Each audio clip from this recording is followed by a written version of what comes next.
Okay, real talk, film photography is not super cheap, but it also doesn't have to be super expensive either, and that's the whole idea behind the Frugal Film Project 24.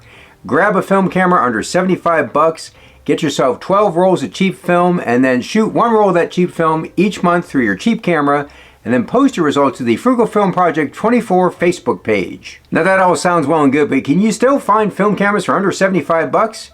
Oh yeah. I got my camera and lens for this year's project under 50 bucks on eBay. Just search for film cameras and then set your filter to lowest price plus shipping and see what pops up. Now if you don't want to try a used camera off eBay, there are plenty of new film cameras you can get for under 75 bucks. The Kodak M35, the M38, the i60, the Ultra F9, the Ilford Sprite, and I've got links for all these in the description. These are all very basic point and shoots. They're essentially 35mm box cameras, but they're still a lot of fun to shoot.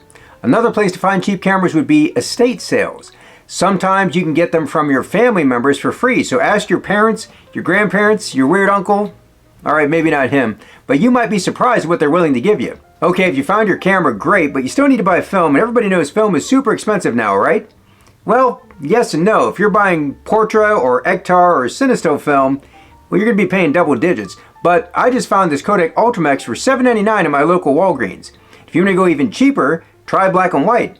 I got my film for the project, New Classy EZ400 for $4.21 a roll. Now it's all sold out, but you can still find Kentmere, Fomapan, or Arista EDU right around $6 a roll. Alright, so what does this cheap film and a cheap camera look like?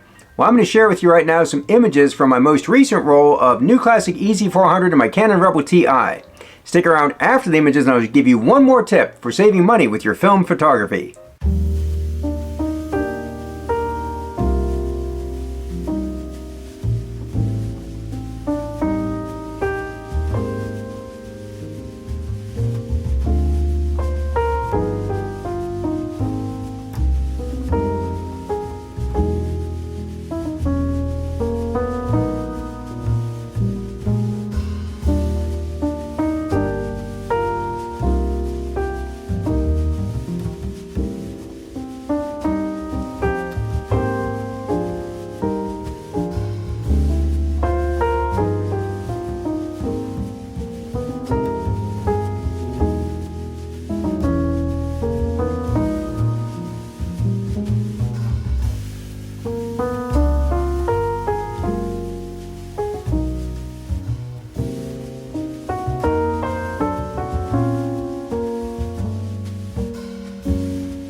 So we talked about saving money on your camera, saving money on your film, but there's one more big factor: developing. If you really want to save money on your film photography, you can develop your film yourself.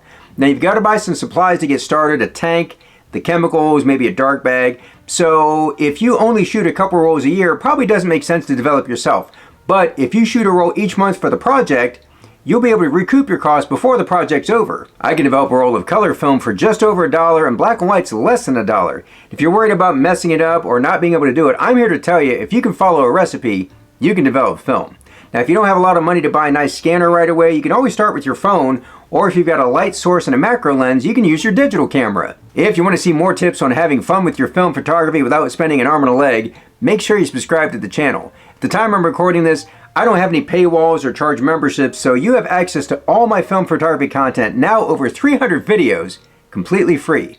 Until next time, do some good, have some fun, and shoot some film.